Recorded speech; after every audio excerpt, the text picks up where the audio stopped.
One Piece chapter 1111 provides just enough progression to chop off a little bit more than a minute of story time. Admittedly, this chapter was a little bit underwhelming, however, I do think it leaves readers with enough to get through this upcoming void period where we'll be without new One Piece content. Having said that, I'm just going to kind of chop this discussion up into a couple sections. Each of them I will include some clips from other anime / reference material that I think accurately represents what happened in the chapter. So starting off with the first section, if you've ever seen the movie Pokemon 2000, the song has restored my strength. This is all I could think about as Lucci was talking to Marcus Mars.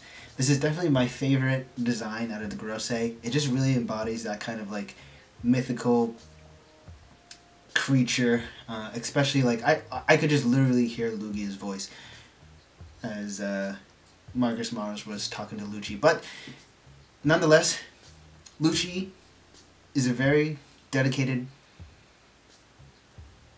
worker of corporate America, committed to his craft. He provides valuable insights and information to Marcus Mars, allowing Mars to take the necessary actions in his quest to disrupt the transmission. Effectively, Mars is able to come in contact with York. I did mention in my last review that that's probably ultimately who he was looking for a multitude of reasons. One, potentially to save her, but maybe not, we don't know, given the whole insect conversation. And two, he's really looking to, disrupt this transmission. And the more focus that Mars provides on disrupting the transmission, the more that I start to believe the transmission is actually not happening on Egghead. So I have to give a shout out to Joy Boy Theories for this, but essentially there's a theory going around that the transmission is not occurring on Egghead, but it is actually occurring elsewhere, and that the conversation between Shaka and Dragon is supporting evidence for the transmission coming from somewhere else. Having said that, I'm not sure, but what I do think will happen from Marcus Mars' actions to come is essentially he will destroy what is enabling the Labo Phase defense system.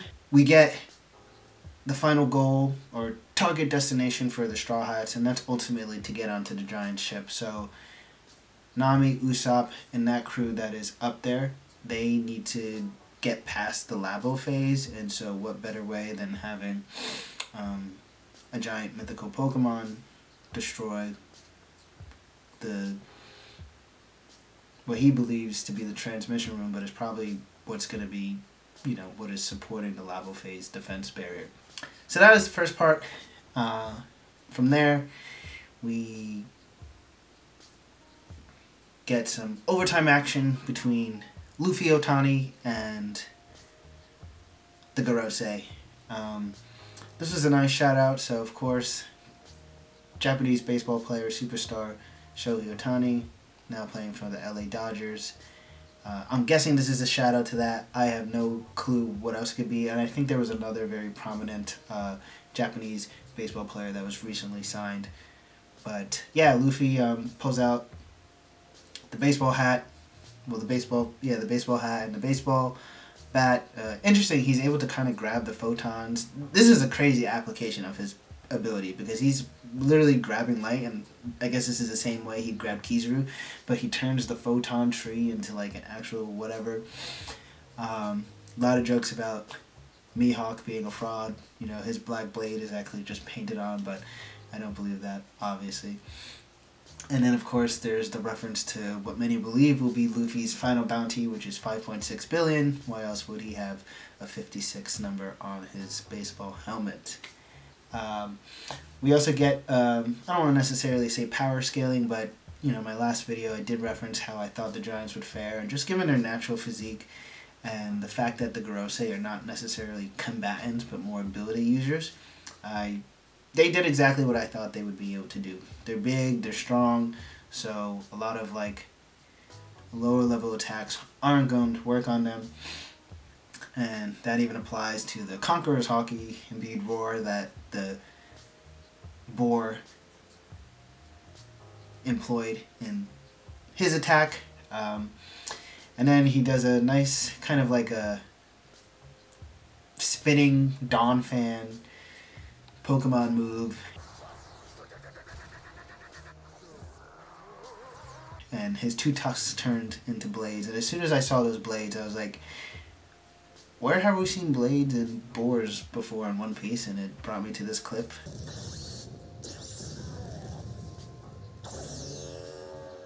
Of course, of Odin doing what Odin does. So yeah, I thought about that. You know, boars don't usually seem to fare well. Well, haven't seemed to have fared pretty well in One Piece. Maybe that's some foreshadowing to what's to come to Warcury. One thing I do find kind of interesting between the dialogue is how certain stakeholders reference the embodiment of Nika. So the Gorosei seem to strictly call Luffy and the ability and that figure Nika. It's a name they've erased from history, and they don't want it ever coming back into people's minds. I believe that's mostly because of the ideology that Nika as an extension of the ancient kingdom embodied, which I'm starting to believe is all about freedom and equality. If you think about how the Gorosei consistently refer to humans, it's insects. You know, there's obviously that hierarchy. Clearly they have that whole established system.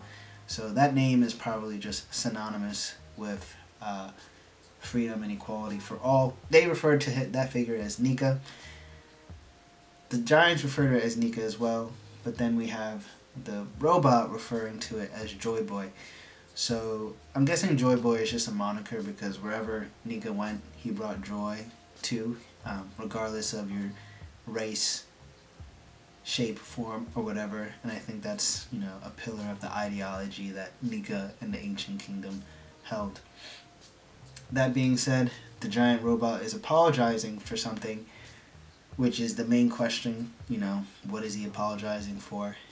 Probably failing to do something, and my guess is probably failing to carry on the will of Joy Boy and Nika, which is, you know, to fight for equality for all. And that would make sense given the fact that 200 years ago, I don't know why 200 years ago, but the giant robot attacked Mary Joie. Question for viewers, let me know, where do you think the robot actually came from in terms of when it attacked Mary Joie? Something inside me wants to believe that it was already up there. You know, that used to be the realm of the gods, and that robot climbing the red line just seems kind of awkward. Like, where would it have come from to climb the red line?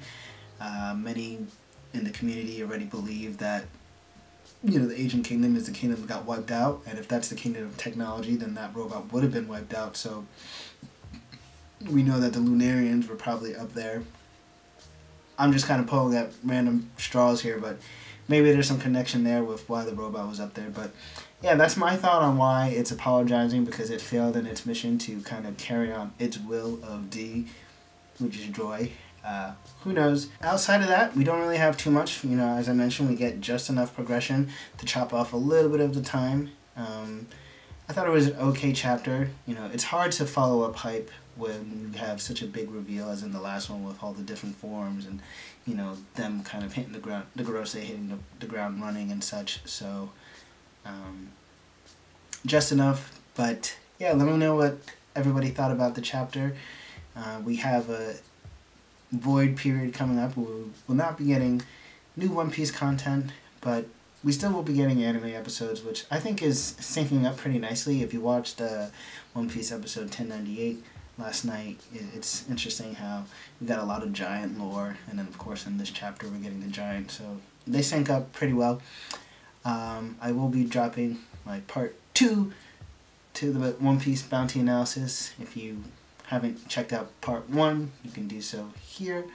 But until next time, Taicho out.